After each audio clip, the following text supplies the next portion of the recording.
I think Warren Buffett is quoted as saying, um, you know, compound interest is the seventh or eighth wonder of the world or whatever. And, he's right. Like if you invest 10 grand here, it'll become like 1 million over here. And, personal finance types go on and on about this, and they're not wrong, but, it kind of pushes the wrong message where it makes people really miserly.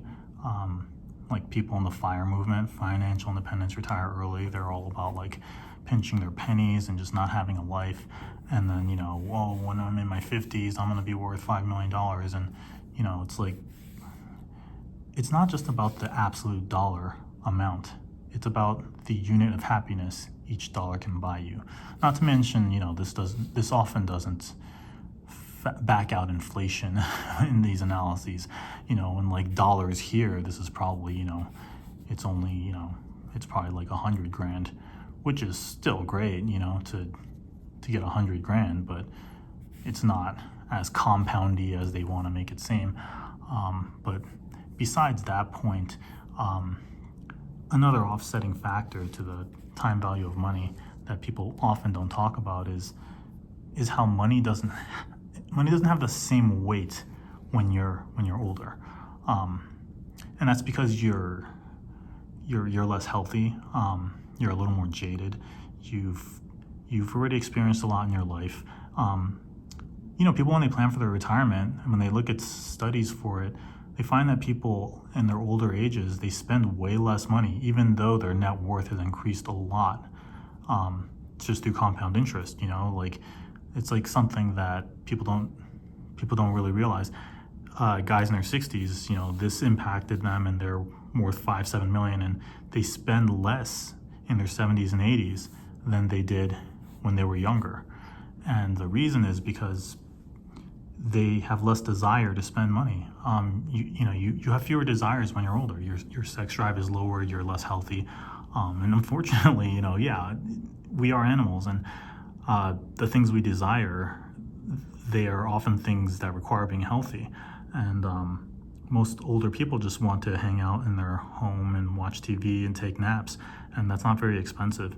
So having money and spending money when you're young actually is a lot more meaningful. And so there's this concept of like the decaying incremental unit of happiness that you can buy per dollar as you age, right? This is x-axis is time.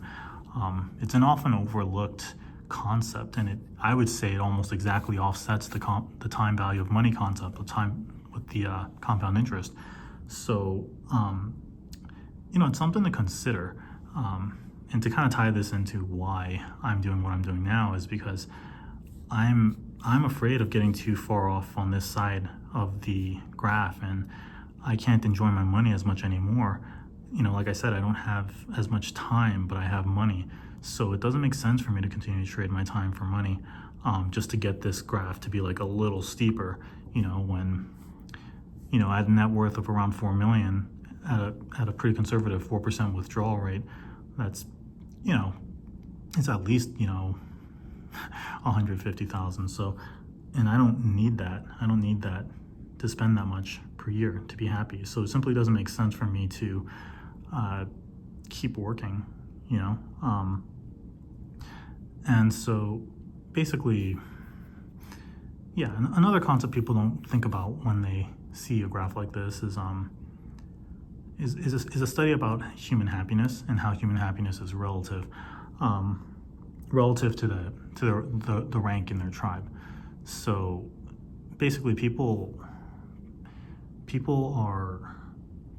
happiness is tied to their rank in the tribe. So there's a study done.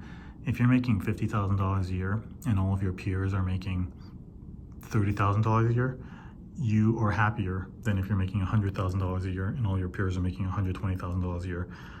The point being that your relative wealth matters more to your happiness than your absolute wealth.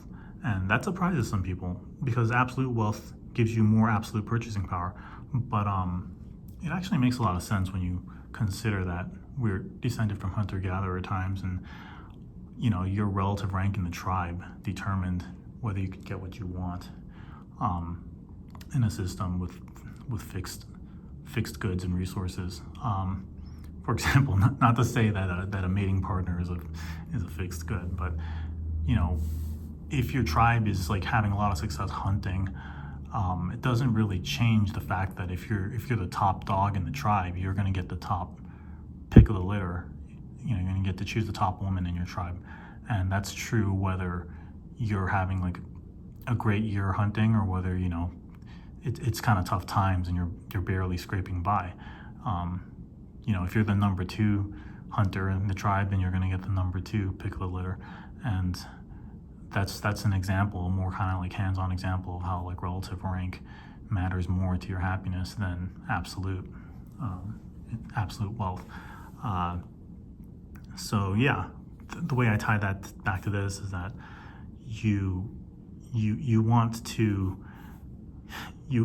have money when your peers don't have money, and everyone is rich already when you're so spending money here doesn't impress anyone. And that's why if you can spend money while you're young, you want to do it.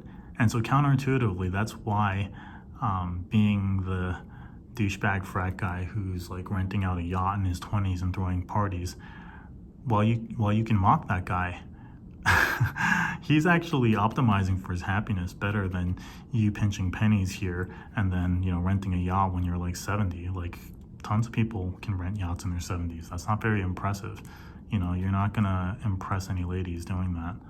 But doing it in your 20s, that's when your relative rank, that's when you'll shoot up the rankings there by having a yacht in your 20s. So yeah, these personal finance type concepts, they don't really factor in the relationship between money and happiness. And ultimately, people like money because of how they perceive it will affect their happiness.